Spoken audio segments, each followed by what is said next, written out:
Ndio mwenyewe. Mpenzi mtazamaji, ni kaimu mshehe wa mkoa wa Dar es Salaam akiingia na gari namba T 145 EHL Premium. Hiyo Premium hii ni mara ya kwanza baada ya kuteuliwa kushika wadhifa huu hapa BAKWATA makao makuu, ambapo ndo anaingia Hamisi.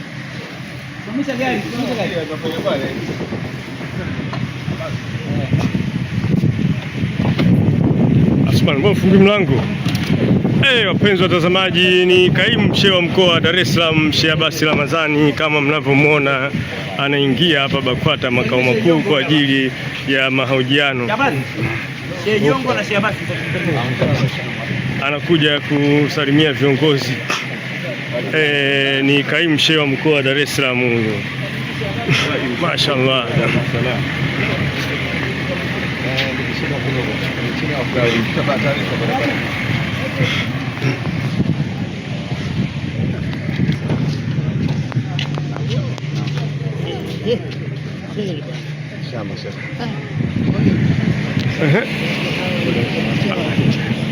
Anashuka Sheikh Jongo. Mpenzi mtazamaji, ni imamu wa msikiti wa Mtoro Sheikh Jongo anashuka kwa ajili ya kumpokea kaimu wa shehe wa mkoa wa Dar es Salaam hapa BAKWATA makao makuu. Neno lako moja Sheikh Jongo kwa shehe wa mkoa, kwa kaimu. Unajua jambo alilopewa ni kubwa sana. Basi kwa ufupi amuogope sana Mwenyezi Mungu. Amuogope sana Mwenyezi Mungu. Naelewe kwamba akapewa ukaimu katika jambo gani. Hii inatosha. Nimemsikia shekhe na nimemuelewa shekhe. Inshallah. Mwenyezi Mungu atupe taufiki inshallah. Hapo tunapigaje sisi? Kwanza tukupe pongezi kwanza. Naam, nashukuru. Kwa maana ya baraza, nimekuona unafaa kushika nafasi hiyo. Kama hivyo ndivyo tulikuwa tunakusikia sasa, baada ya kupata uteuzi huu sasa unakwenda kukaimu nafasi hiyo. Nini hasa maneno yako kwa Tanzania na kwa Waislamu? Bismillahirrahmanirrahim. Assalamu alaykum wa rahmatullahi wa barakatuh. Ndugu waandishi wa habari, leo fika hapa katika makao makuu ya Baraza Kuu la Uislamu Tanzania BAKWATA, likiongozwa na bwana mkubwa wetu Dr. Sheikh Abubakar bin Zubair bin Ali Mufti Tanzania. Mimi Abbas Ramadhani Abbas, kwanza kabisa katika maisha yangu wala sikutarajia kama naweza kupewa uteuzi kwenye nafasi ya juu yenye kiwango kikubwa cha namna hii, na kwa kweli napigiwa simu kwamba ninaitwa hapa. Nilikuwa zangu, nilimpeleka mgonjwa ndugu yangu hospitalini akifanyiwa vipimo tu. Wakati niko kule tumemaliza kufanyiwa vipimo, nimemaliza kulipa, napokea simu kama ninaitwa kwamba kuna jambo kadha.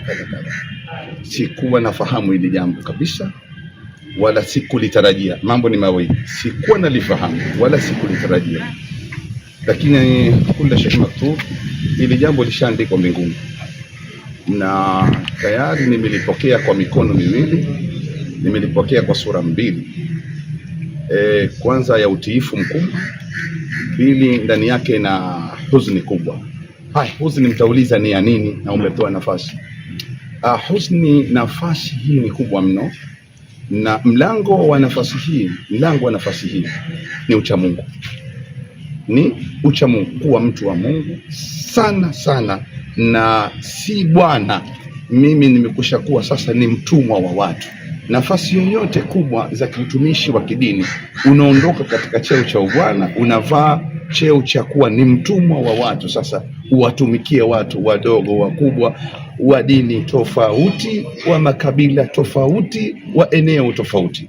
Na inshallah namuomba Mwenyezi Mungu Subhanahu wa Ta'ala aniwezeshe. Wa man yattaqillaha yaj'al lahu makhraja wa yarzuquhu min haythu la yahtasib. Inshallah kwa kupitia nguvu nyingi za Allah Subhanahu wa Ta'ala zitanisaidia, si tu kwa uwezo wangu niliokuwa nao, lakini kwa rehema za Allah Subhanahu wa Ta'ala Mwenyezi Mungu atanisaidia kuweza kuwatumikia watu sio tu kuwa kiongozi na kuwa mtumishi wa watu inshallah. Naam, karibu. Kwa namna tu ulivyojibu mimi sina swali.